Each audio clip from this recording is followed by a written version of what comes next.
Linear versus quadratic versus exponential. This is another one of those lessons that I didn't have a video for because it's so much nicer to do it when we have some interaction, but let's go for it. You have the handout there. Either you copied it or you printed it out, and it goes like this. By looking at an equation, how can you tell if something is linear?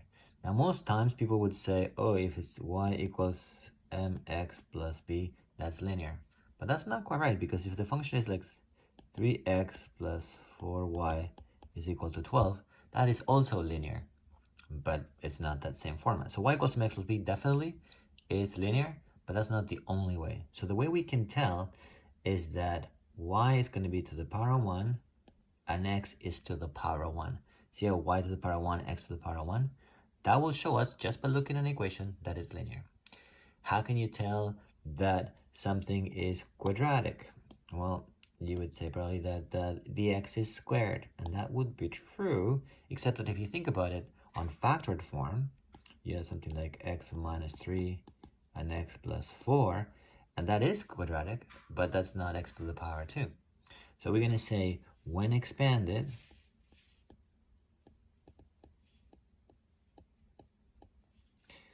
y is to the power of 1, x is to the power of 2. Does that kind of make sense? So you can tell by looking at it. When is it exponential? It's exponential when, that's the easiest one to see by the equation, it's when x is on the exponent. X, or the variable, in the exponent. So like y is equal to like 3, 5, 2x minus 3 again. Well, x is on the exponent. That means that this function is exponential.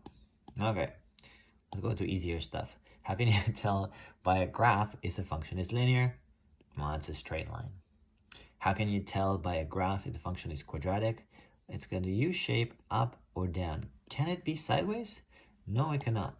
That's actually going to be like a square root, a plus or minus square root.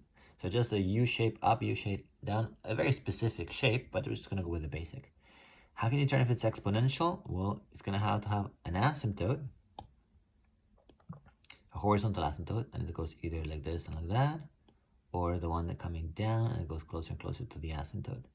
That's how you recognize a basic exponential. Now, once you do transformations, you can make this go upside down, but we're going to deal with just like the basic ones like this. Okay, but looking at a table of values, how can you tell if something is exponential? Okay, I'm sorry, it's linear. Pretty easy. You check for first differences. First differences are the same. Therefore, that's linear. How can you tell if it's quadratic? You probably remember. Same second differences. So the difference of the first differences are the same, then it's quadratic. And how can you tell if it's exponential? We just learned that yesterday or the last lesson. And you have the constant ratio of first differences. And make sure that on the handout that I gave you, you put this word. No, I might have gotten the wrong answer before.